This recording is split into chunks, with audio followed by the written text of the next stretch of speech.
So we had a few technical issues, but I'm still going to release this episode as an extras episode. So enjoy. Sorry about the sound issues, but yeah. And I join you in progress of the episode. Good day. Welcome, everybody, to Emotions and the podcast. Brought to you by, apparently, Haven. That's our sponsor, I guess. Yeah, Haven Rain, _Rain. Yeah, that's a sponsor. Anyway, I'm your host, Jason. Joining me today from the RCR crew, we have, first off, Kevin. That's me. And Miss Del Val. Hey. And if you haven't listened to it already, it should be up by now. We argue on a different show. We argue about Fast and the Furious, Bootleg Man, and Black Panther, because Bootleg Man is the staple of our community. But that is Black Panther and Fast and Furious. I had to finish your sentence because I got too excited. Yeah, excited. We'll go with that. But that being said, today Miss Del Val has given us a wonderful topic. What is the topic that you have given us today to discuss? Let's see, your definition of friendship. Do you believe being a friend, are you strong enough to be the kind of friend that tells your other friend when they're doing wrong? Yes. Can you be that? And just so you know, we are all friends here. We've all given each other sound advice that has gone against the grain, especially the crazy man, Kevin, over here, who I don't understand him, but he's my friend, so I don't question him. I just try to steer him to the path of the light. But that being said, go ahead. Well, Jason, I mean, as your friend, which you just said that we are, I feel like it's my personal responsibility to point out just like the wonderful Miss Taye Del Val said, it has to be your responsibility to point out the wrongs of your friend doing some wrongness. Like it's an expression of love. And without that love, then what's the point of there being a friendship? True. Like, friends don't let friends eat Tide Pods. So. Oh God. Please don't do that. That is not good for you. Not only from a health standpoint, an economical standpoint. Out of all the laundry detergent in the world to consume, why would you choose to consume the most expensive kind? It makes no sense. You're throwing money away. Friends let you throw money away. I haven't heard that before. As somebody with a YouTube channel, I'm glad YouTube pulls down every video that even references the Tide Pod Challenge now. So, because the reason people are doing it is to get views, and I'm like, no. So now if you take that away, then there's no reason to do it. So, YouTube saving lives. Thank you. Shout out to them YouTube's trying to be a good friend. In spite of all the bad things that YouTube has done to their so-called friends, I'm glad they're doing this. I'm supportive of a whole nother podcast. Right? You absolutely right. It is. Now, over the years, as I've said in the little pre-thing, Haven gave me advice all the time because though I am a wise sage, even though I'm a wise sage that gives sound advice, I don't listen to my own advice, and I make terrible mistakes all the time, on the regular. Like right now, I'm taping my wrist up with electric tape because don't ask no questions. That's just what I'm doing. No, because there's no friend there to stop you. Yeah, that's true. I feel like it's a dumb idea, but oh well, it is what it is. But Lord. But no.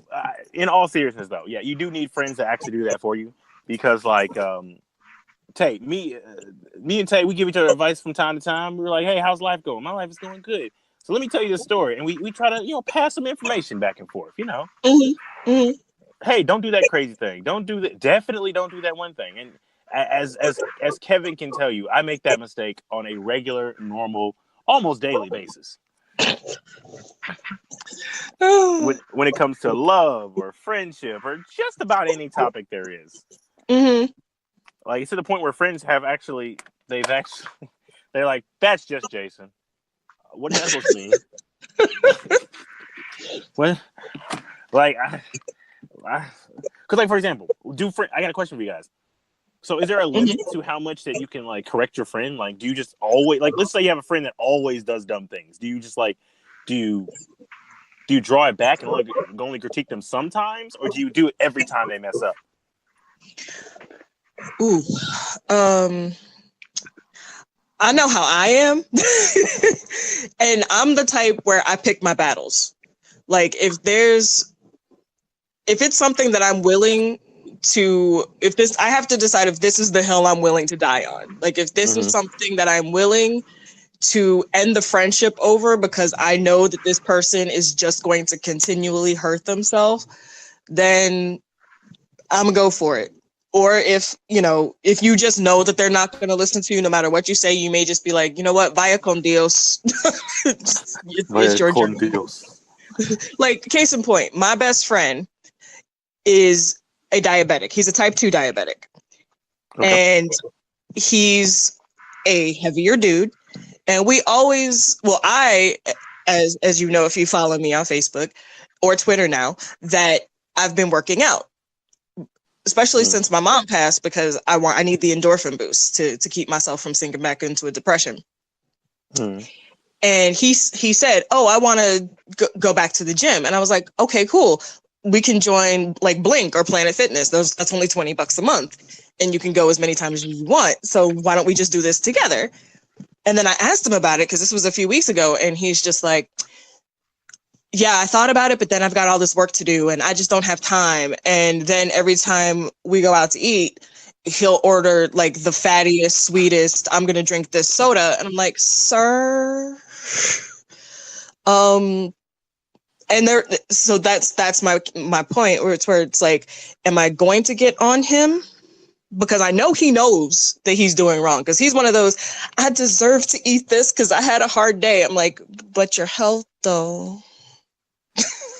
And I've gone in on him, especially like when he'll sit down and be like, because he is a gay man, and he'll be like, "No guys will look at me because of my body." I'm like, "You have the power to change that." He's like, "I just don't have the time." No, you do. You do have the time. You have to make the time, because if you need to make this a priority for you, and it's not just about aesthetically, you need to do this for your health. Look at what happened to my mom. Like, she got to the point where she had to have dialysis 4 to 5 times a week, and that's what killed her. Like, I had to go there to attempt to shake him awake. And it's just like, at some point you just kind of have to step back and be like, this is their journey. I'm still gonna speak up whenever I hear him make these kind of comments, because I care about him and I love him. But I just have to pick my battles. But it's because I love him so much, and because I want him to live his best life, I'm still going to choose to speak up. That's true. Like, she's been on the show before, Xena. She and I were hanging out once, and I told her, some things going on in my life, and she physically threatened me because I was making bad decisions. I am the type that you need to confront me about my stupidity. Like, that's just how you get me to agree to stuff. I'm a hard-headed person. Maybe my mother said it. I'm hard-headed, and I admit that to my dying day. So there's different ways you can approach it. Sometimes people want the sweet stuff. Sometimes they got to take the approach like you said, Taye. You got to remind them, bring them down to earth, let them know the situation, what's going on, like what could happen, kind of thing. You have to find a particular way. I think that's the crux of this, because everyone's different, and not everyone responds to threats the right way, I guess, because it depends on the person, and it really depends on the relationship you have with that person, because people are fickle. Like, they really are fickle. Sometimes they need a stern hand to literally push them on the right path. Other times they will fiercely fight and reject that for the sake of fighting and rejecting it. Mm-hmm. And then there's that weird thing in between where it's like they're doing this thing and they expect you to fight them on it.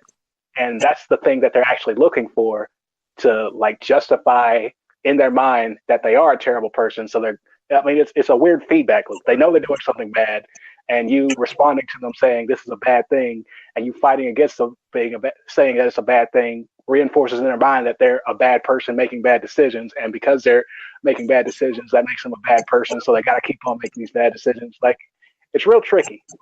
Yeah. It's really, really tricky.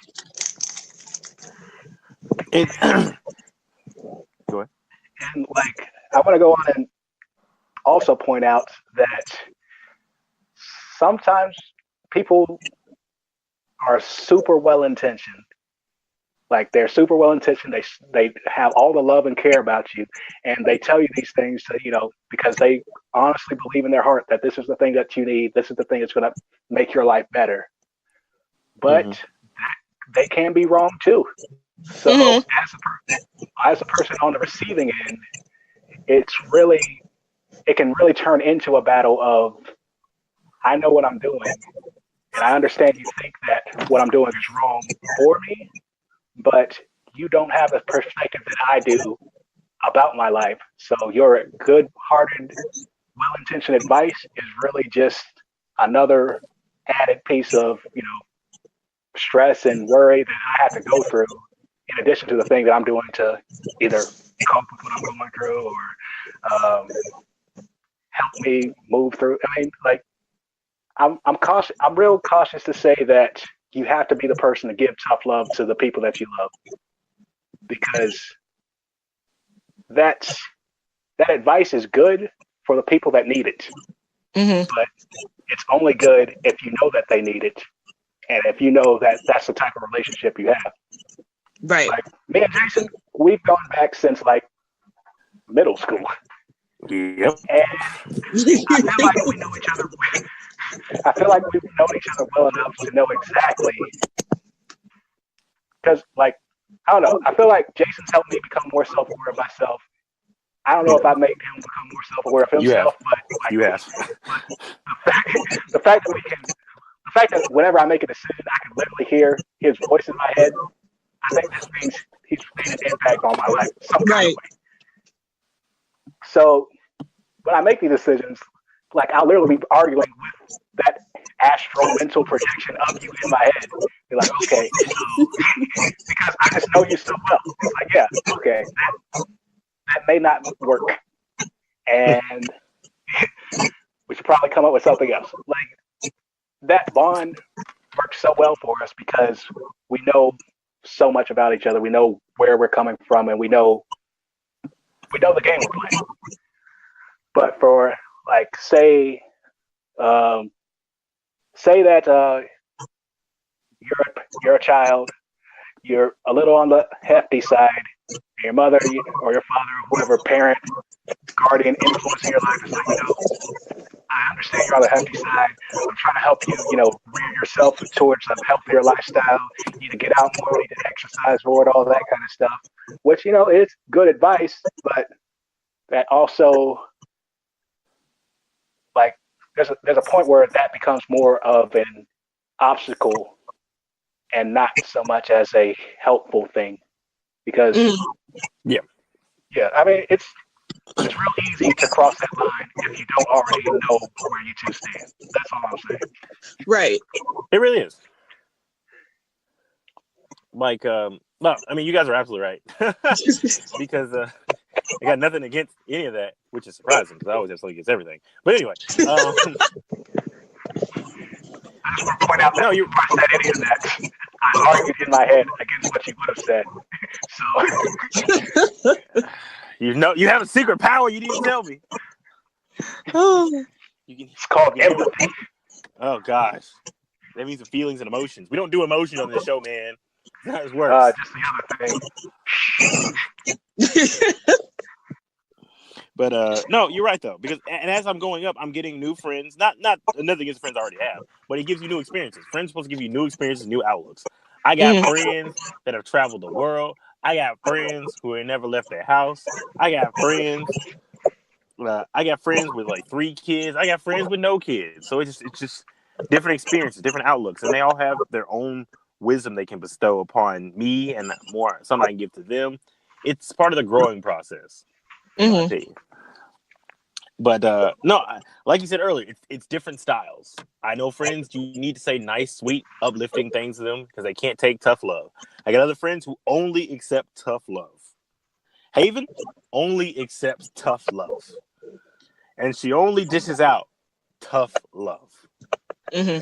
because we've only ever had one fight, and when we had that one fight, she definitely. I mean, I was in the wrong. Don't get it twisted.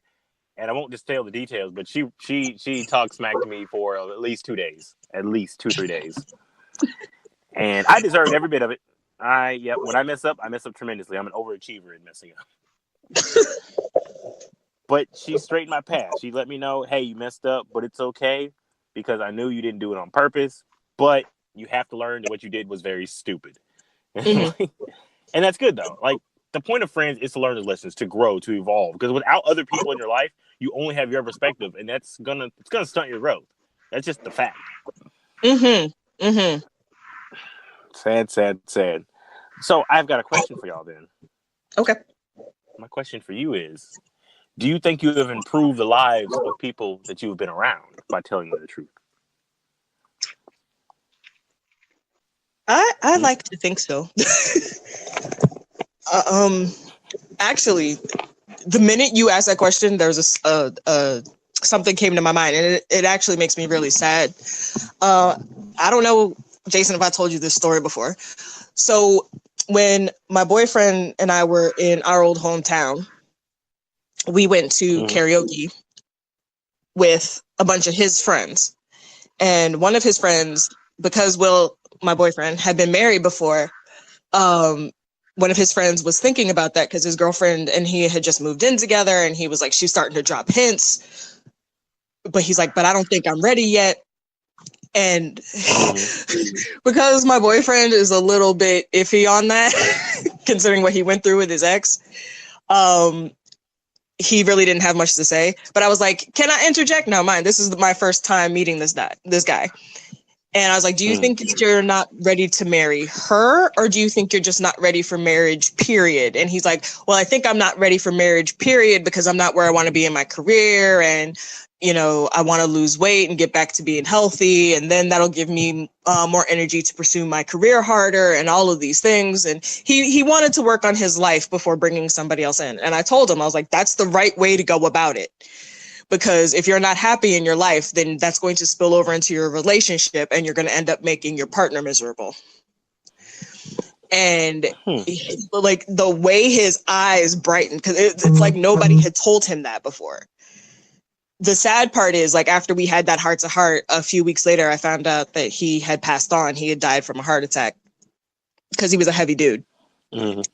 And I was like, but before we left karaoke that night, he hugged me and he was like, thank you.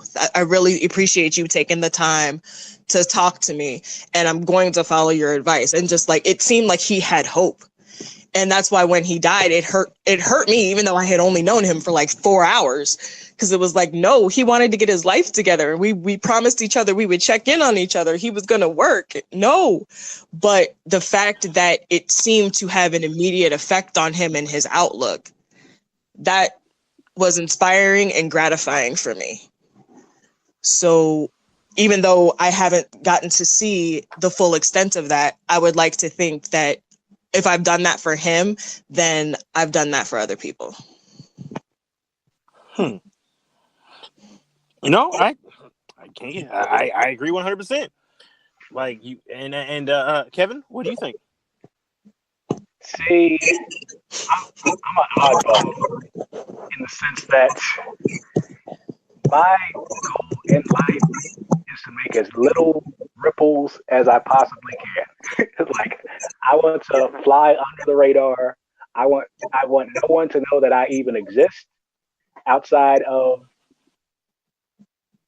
No, not outside of anything. Like, if I were like to become like this big, amazing author, publisher, producer, whatever, I want it to be under a code name with an avatar of an anime character. I don't.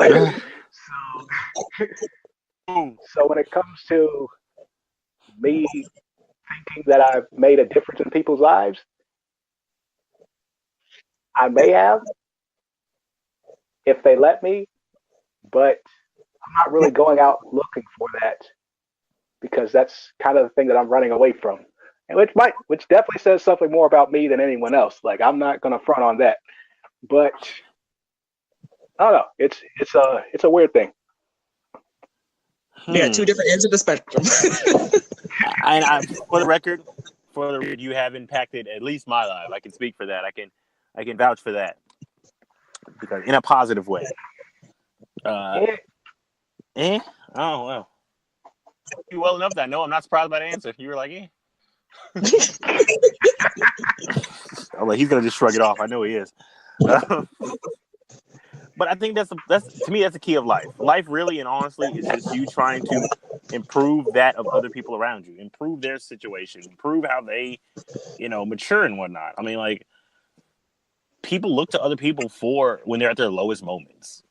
Like, they want to celebrate with during the highest and reach out to them during their lowest. That's human nature, and that's good. And that should make you a better person. Me, as Kevin can tell you, I was not the most kind person growing up, or nice, or any of those things. But his kindness has leached onto me and made me nicer, and I think I made him meaner, which I don't think is really a pro. But it is what it is. It's just And I mean, even though we've grown slightly apart because of Fast and Furious today, that's fine. That's just part of friendship.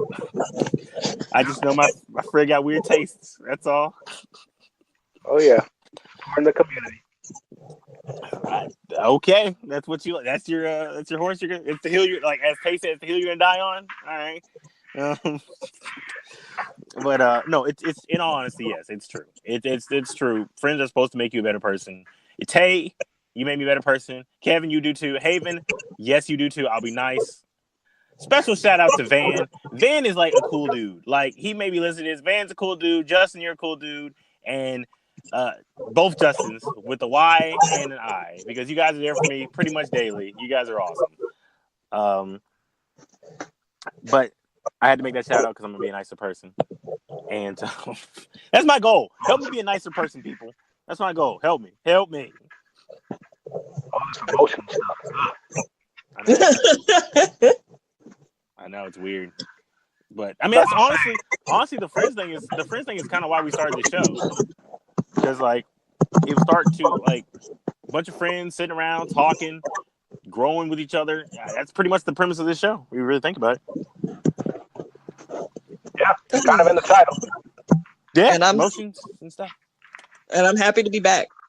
Yes, I have missed you, Taye. I have missed you. I've missed this so much. Yes, your unfiltered commentary always makes me laugh. No. You laughing at situations that I may or may not have influenced or been a part of. It makes me feel a little warm and fuzzy inside. I'm glad you're here. That's all I can say. Agreed. You've actually made the sun come out. Because you've been here, the sun has come out and it's actually warm outside. So thank you. Yeah. Well, I am the storm. So you are the storm. So I want to take this into like that was a great. I don't know what's the part where you're looking at the outside in great outside perspective. We've all talked, the great that perspective. We've all talked about the influence that we've had on other people. I want to kind of flip that and sort of ask this question: when it comes to being on your journey, learning, growing, experiencing new things, and all that, when it comes to friends or people or anyone really coming at you saying, hey, this thing that you've been doing for your entire life has been wrong, and I didn't want to say anything because I didn't want to offend you. I didn't want to, get on your nerves, but it's really, really, really wrong. And I'm speaking in abstracts because this could be anything, but if you break it down to like the real nitty gritty, I don't know, like homophobic views or transphobic views or things like that. Stuff that, you joke around with your boys or whatever and all that. Would you be the type of person to accept that criticism from a friend or a complete stranger? Like a stranger online saying, yeah, everything that you built your entire life on was probably messed up and you should really work on changing that.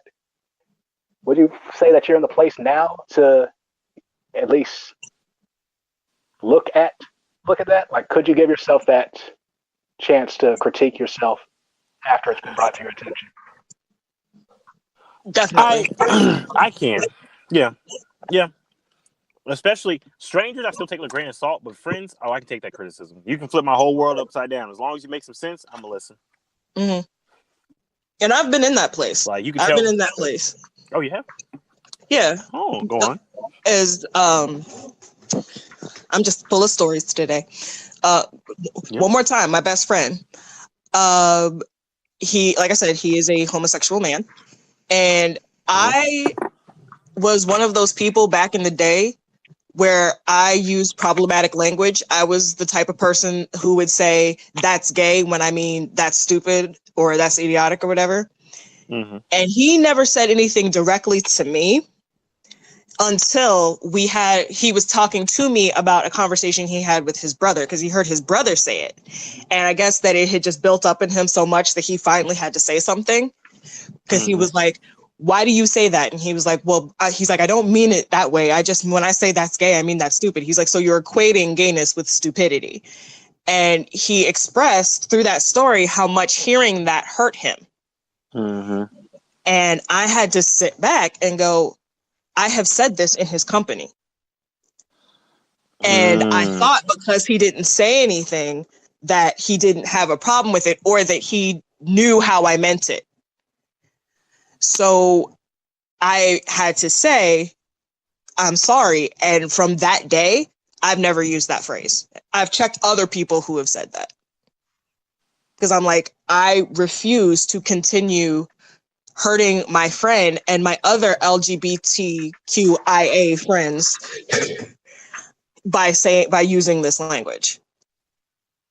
You know, because if I had never heard that, I would have thought it was fine and I would have kept going on.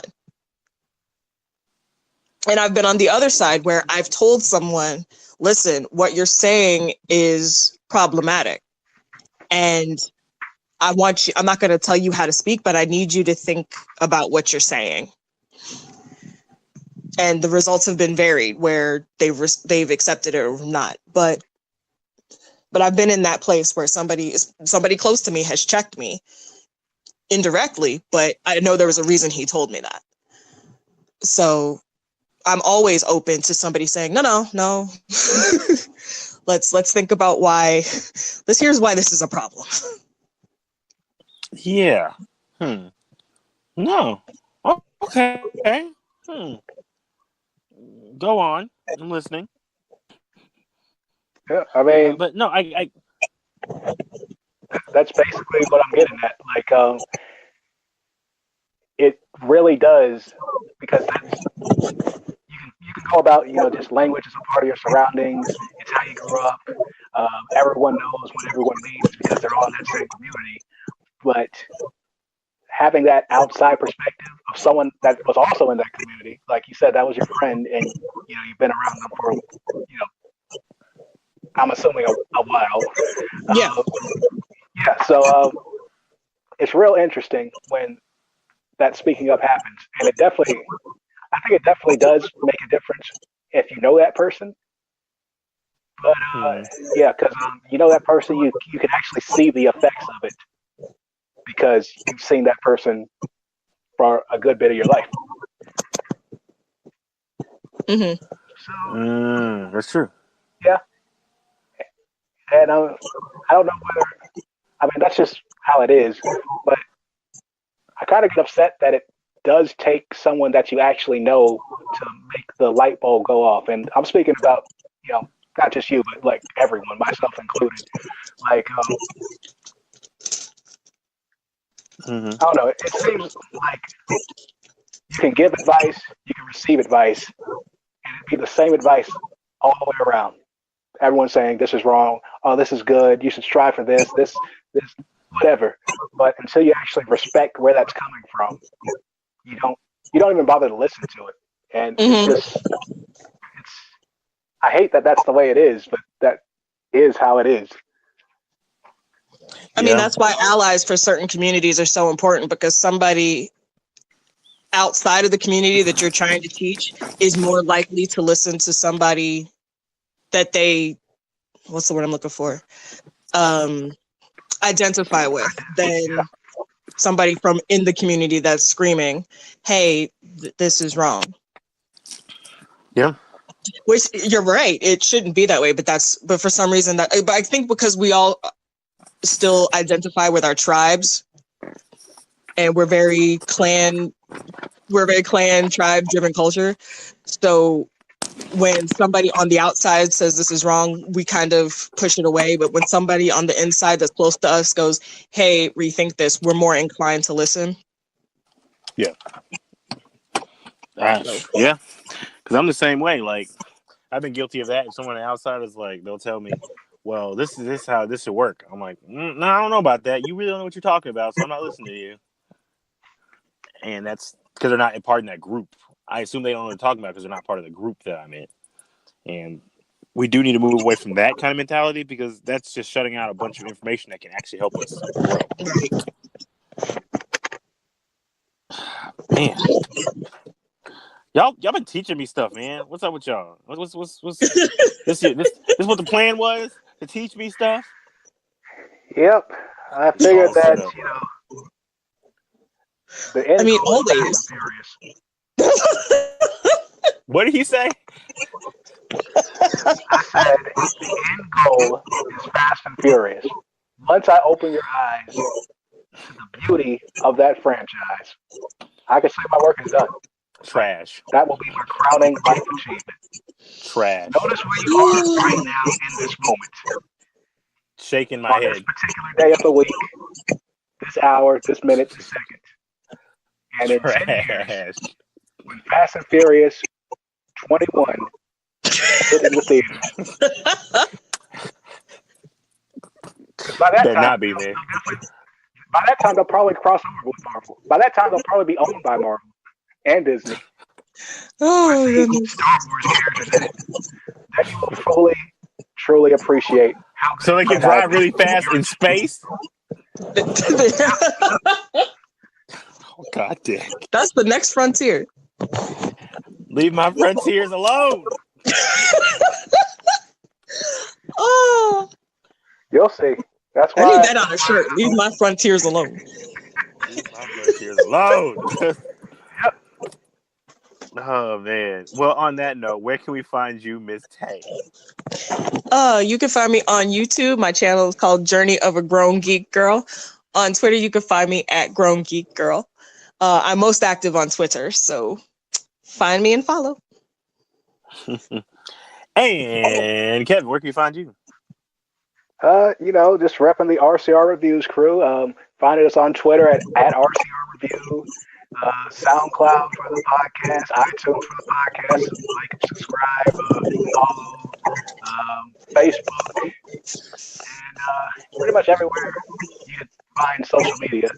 Type in those 3 letters and reviews. You'll get there. RCR Reviews.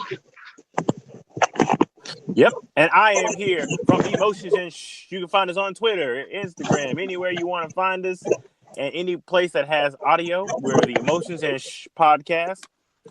I am legally required to tell you that you can follow Miss Haven Rain at Haven _Rain, HAEVYN